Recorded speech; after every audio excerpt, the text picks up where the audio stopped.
दोस्तों नमस्कार, मैं कुमार सर्वेश अपने YouTube चैनल एफिकेसी क्लासेस में आप सभी का हार्दिक स्वागत करता हूं। दोस्तों आज का जो टॉपिक है वो इंडिफरेंस एनालिसिस का ही एक टॉपिक है, कीमत प्रभाव यानी प्राइस इफ़ेक्ट। और इसमें हम देखेंगे प्राइस कंजम्पशन कर्व के बारे में कि उसका स्लोप क्या होता है और ये क्या बताता है। देखिए, प्राइस कंजम्पशन जो कर्व है वो प्राइस इफ़ेक्ट को बेसिकली बताता है। प्राइस इफ़ेक्ट क्या है कि जब मान लीजिए अन्य बातें समान रहने पर कि उपभोक्ता की आय हो या फैशन या फिर उसका इंटरेस्ट या जो भी है वो सब अगर कांस्टेंट है, उसके बाद अगर उस किसी भी उपभोक्ता जो जिस वस्तु को खरीद रहा है उसकी कीमत में अगर कोई परिवर्तन होता है तो उस कीमत के परिवर्तन से जो उसकी मांगी गई मात्रा है यानी कि जो उसकी मांग में परिवर्तन होगा उसको ये प्राइस इफ़ेक्ट बताता है। ठीक है दोस्तों, अब हम ये देखेंगे एक एक करके कि प्राइस जो कंजम्पशन कर्व है उसके स्लोप क्या क्या होते हैं। ठीक है दोस्तों, इसके बारे में आज हम देखेंगे। हम आज क्या पढ़ेंगे? Price consumption curve. ठीक है दोस्तों, कर्व। अब देखिएगा, कंडीशन ये है कि जो प्राइस कंजम्पशन कर्व है उसमें उपभोक्ता जो है वो कीमत, एक वस्तु की जो कीमत में परिवर्तन है तो उससे जो उसकी मांग में जो परिवर्तन कर देता है उसके बारे में ये बताता है। ठीक है दोस्तों, अब जैसे ये कर्व के माध्यम से हम समझाने की कोशिश कर रहे हैं। मान लीजिए ये बजट रेखा है, ठीक है, ये बजट रेखा है, ठीक है, ये आपकी P है, ये L, K और R, ठीक है, ये बजट रेखा है। अब इधर देखिए, उपभोक्ता जो है वो शुरू में S बिंदु से लेकर के और यहाँ पर यानी N पर, क्योंकि ये X वस्तु हो गई, इस पे X वस्तु ले लीजिए और यहाँ पर ये Y वस्तु ले लीजिए। ठीक है दोस्तों, ये Y वस्तु हो गई। ठीक है, अब इधर देखिएगा, शुरू में उपभोक्ता जो है वो किस पर, इस बिंदु पर संतुलन की स्थिति में है। कौन सा है ये बिंदु, इसको A मान लेते हैं। ठीक है, यानी कि OS मात्रा जो है वो Y वस्तु की खरीद रहा है और ON मात्रा जो है वो, बल्कि ON1 करना इसको, ठीक, ON1 मात्रा जो है वो X वस्तु की खरीद रहा है। यहाँ तक क्लियर? अब देखिए, अब अगर मान लीजिए वस्तु X सस्ती हो जाती है, इसकी कीमत गिर जाती है, तो फिर उपभोक्ता क्या करेगा? तो उपभोक्ता इस वस्तु की तो कीमत स्थिर ही रहेगी, Y वस्तु की कीमत स्थिर रहेगी और उसकी मांग में भी कोई चेंजिंग नहीं करेगा। ठीक है, यहाँ पर उपभोक्ता क्या करेगा? वो नेक्स्ट वाली जो बजट रेखा है ये, ठीक है दोस्तों, यहाँ पर आकर के संतुलन की स्थिति में हो जाएगी। ठीक है दोस्तों, देख पा रहे हैं?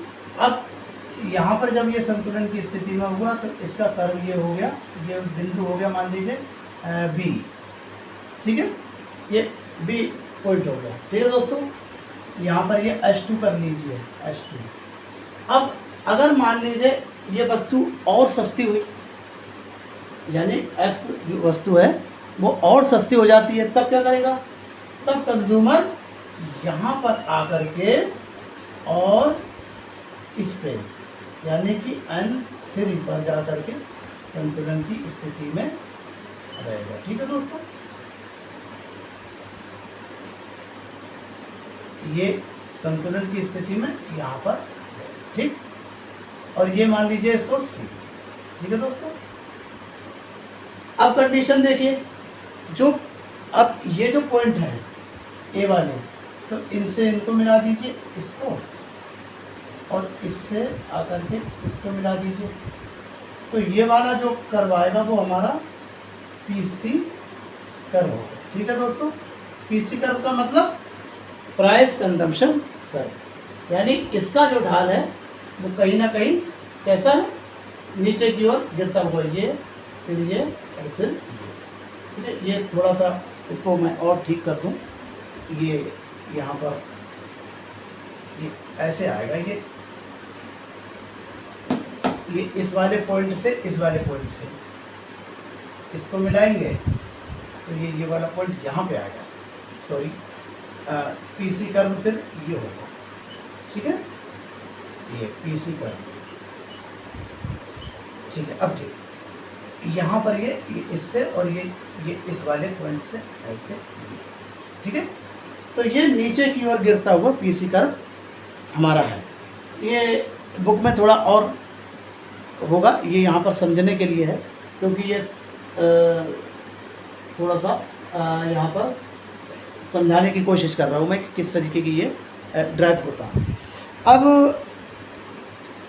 अगर मान लीजिए देखिए, कीमत प्रभाव जो है उसके दो भाग हैं, एक तो आपका इनकम इफेक्ट और दूसरा सब्स्टिट्यूशन इफेक्ट। ठीक है दोस्तों, तो यहाँ पर ये इनकम इफेक्ट की तो अभी बात नहीं हो रही, यहाँ पर ये प्राइस, तो यहाँ पर इसका ये कांस्टेंट था, ये S3 है, इसका ये कांस्टेंट था, तो ये केवल और केवल बजट रेखा पर इसलिए जाकर के शिफ्ट हो गया क्योंकि जब ये वस्तु यहाँ पर खरीद रहा था उपभोक्ता, तो इसकी बजट लाइन ये थी, ये वाली L वाली। ठीक है, तो यहाँ पर ये इसको इतना ही, अब ये जब सस्ती हो गई तो ये इसकी मात्रा इसने बढ़ा दी, तो इसकी बजट रेखा जो है, इसके पास क्षमता और होगी, परचेजिंग पावर और ज़्यादा बढ़ गई। ठीक है दोस्तों, और जब और ज़्यादा इसको मतलब सस्ती हुई तो इसकी जो बजट लाइन है वो यहाँ पर आ गई। ठीक है दोस्तों, यानी इसके पास परचेजिंग पावर और बढ़ गई। ये है बेसिकली इसका कंसेप्ट। अब कंडीशन नंबर 2 देखते हैं कि ये तो हो गया इसका निगेटिव स्लोप जो पीसी कर्व पर। अच्छा, पॉजिटिव स्लोप भी पीसी कर्व का होता है, उसको देखते हैं वो कैसे होता है। देखिए, हमने अभी देखा, मान लीजिए ये हमारी बजट लाइन है, ठीक है, ये हमारी बजट लाइन।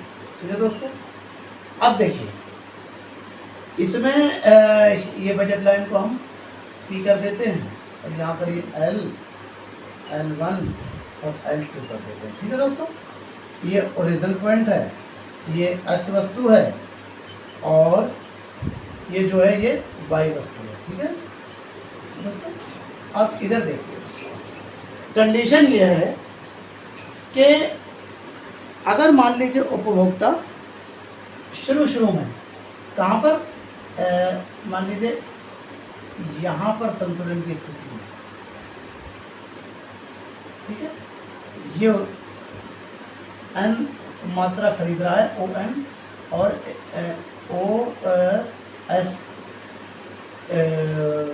की जो बाई की वस्तु है उसको खरीद रहा है। देखिए यहाँ पर क्या कंडीशन होगी, यहाँ पर अगर मान लीजिए उपभोक्ता की जो ये वाली जो वस्तु है ये सस्ती हो जाती है, मान लीजिए इस वाले पे तो क्या हो रहा है, इसमें तो उपभोक्ता जो है वो इसी वस्तु को खरीद रहा है ना, ये पॉइंट है हमारा A, इस पर उपभोक्ता किस वस्तु को खरीद रहा है, जो x की जो है वो ON मात्रा खरीद रहा है और y की जो है OS मात्रा खरीद रहा है। ठीक है, अब अगर ये वस्तु और सस्ती हो जाती है, यानी कि x वस्तु सस्ती हो गई, इसकी प्राइस गिर गई, तब उपभोक्ता के पास क्या होगा, उसकी इनकम बढ़ जाएगी, क्योंकि देखिए पहले उसकी बजट लाइन ये थी L, अब जब ये सस्ती हुई तो बजट लाइन उसकी ये हो गई, क्योंकि अब उसके पास पैसा और ज़्यादा हो गया, वो और ज़्यादा उसको क्रय कर सकता है, यानी वस्तुओं को खरीद सकता है। ठीक है,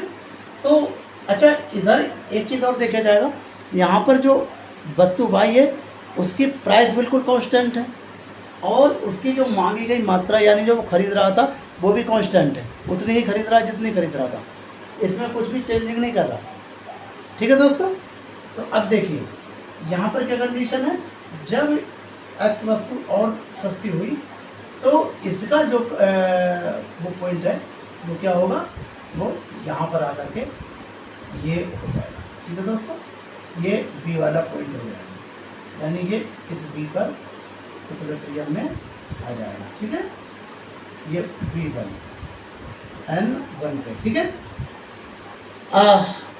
हमने क्या देखा, बाई वस्तु की जो मात्रा है यानी प्राइस है वो तो कांस्टेंट है ही, साथ में उसको उपभोक्ता खरीद भी नहीं रहा, जितना खरीद रहा था उसी से उसको ना तो बढ़ा रहा ना ही घटा रहा। एक्स वस्तु सस्ती हो रही है, अब ये सस्ती होने पर उपभोक्ता पहले इतनी मात्रा इसकी खरीदता था, अब वो इतनी मात्रा खरीदने लगा।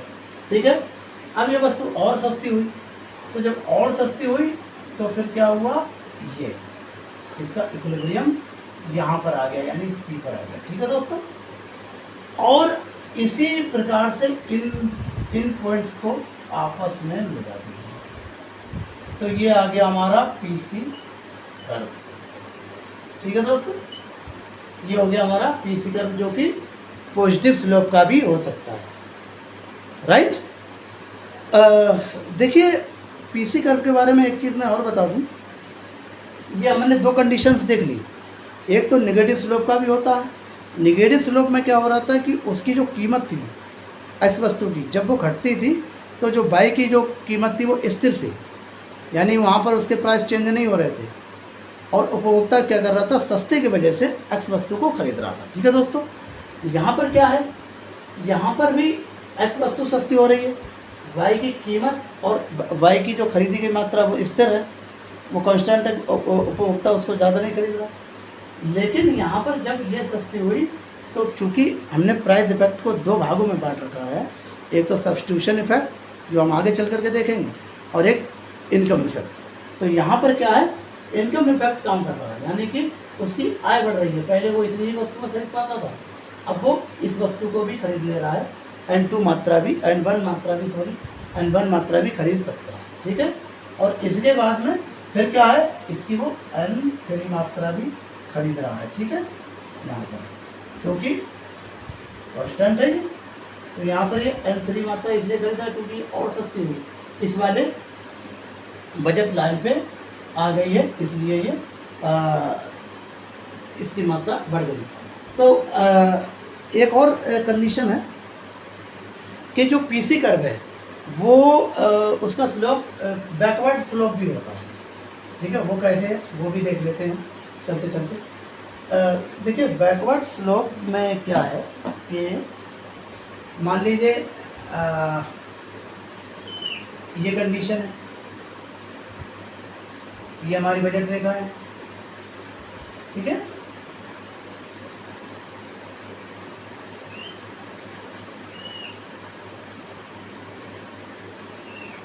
ये हमारी बजट रेखा है। ठीक है, ये हो गई हमारी पी एल L1 और L2। ठीक है दोस्तों, अब देखिए उपभोक्ता एक्स वस्तु यही हो गई और ये वाई वस्तु हो गई। ठीक है, अब यहाँ पर ये देखेंगे कि उपभोक्ता क्या कर रहा है। मान लीजिए उपभोक्ता यहाँ से ये वाले पॉइंट तक तो वस्तु ठीक है जो एक्स को खरीद रहा है, क्योंकि ये सस्ती है इस वजह से। ठीक है, इस वाले पॉइंट पे खरीद रहा है।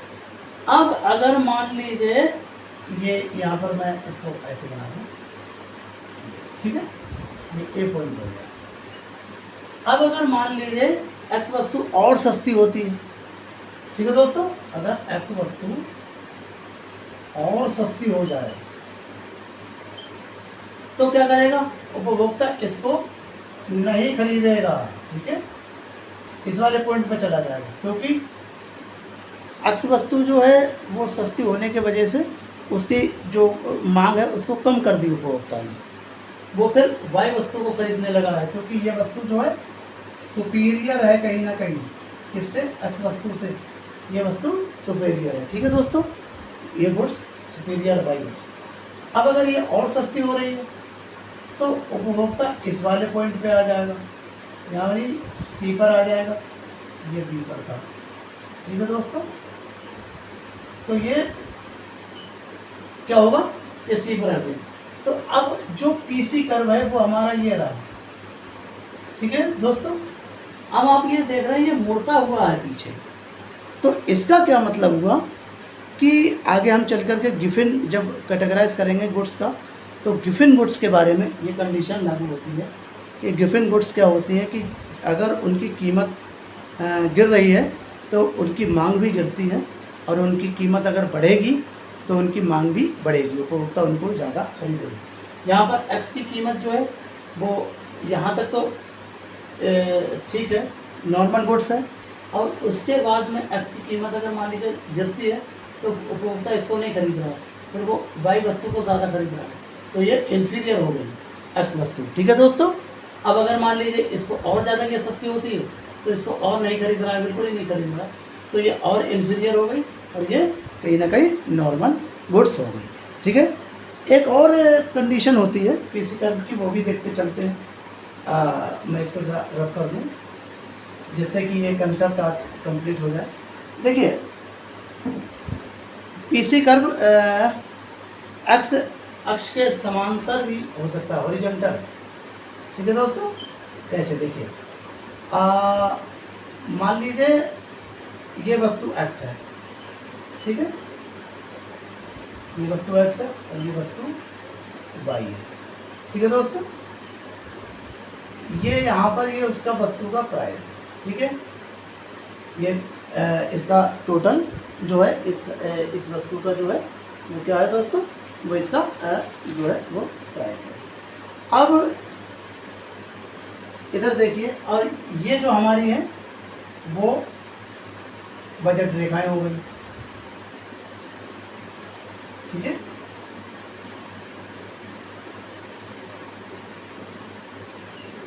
ये हमारी बजट रेखा है, पी, ये है बिंदु पी, और ये पी ज़ीरो कर लीजिए यहाँ पर, ठीक है, जिससे कि थोड़ा सा अलग है। ये एल है, ये L1 और ये L2, ठीक है दोस्तों। अब देखिएगा ये यहाँ पर ये 0, ठीक है। अब देखिए अगर x वस्तु को शुरू में उपभोक्ता क्या कर रहा है, यहाँ पर इसको ये खरीद रहा है, ये, ठीक है, यहाँ पर ये इस वस्तु को खरीद रहा है, यानी कि ये तो कांस्टेंट है इसका प्राइस, और इसकी मांग मात्रा भी कांस्टेंट है। इस वस्तु को वो यहाँ तक खरीद रहा है, ठीक है, यानी कि मैं इसको बना दूँ यहाँ पर एन मात्रा, ठीक। अब अगर मान लीजिए एक्स वस्तु सस्ती होती है, इसकी कीमत गिरती है, तो उपभोक्ता की जो बजट रेखा होगी वो कहाँ पे आ जाएगी, यहाँ पे, क्योंकि वो इसको तो खरीद ही नहीं रहा, इसी को खरीदेगा, तो इसकी जो बजट रेखा होगी वो आ करके इसको बढ़ा करके यहाँ पे आ जाएगी, ठीक है दोस्तों, बी पॉइंट पे। और जब बी पॉइंट पे आ जाएगी तो ये इसकी इतनी मात्रा खरीदना शुरू कर देगा उपभोक्ता, N2 O मात्रा खरीदना शुरू कर देगा, ठीक।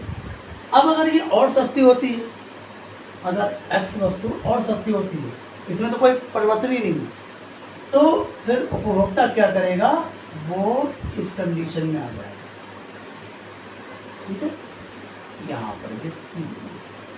तो ये आप देख रहे हैं ये कंडीशन जो पीसी कर रहा है, ठीक है, बिल्कुल एकदम सीधे, क्योंकि ये यहाँ पर ये इसकी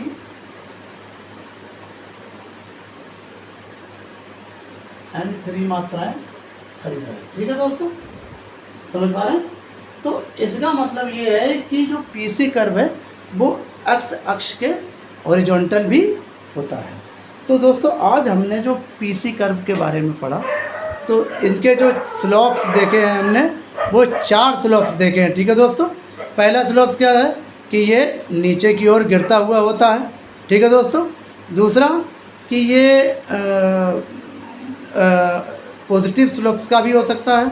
तीसरा ये कि जो पीसी कर्व है वो बैकवर्ड स्लोपिंग भी उसकी हो सकती है। और चौथा कि वो एक्स अक्ष के समानांतर भी हो सकता है, ठीक है दोस्तों। तो आज के लिए इतना ही, नमस्कार।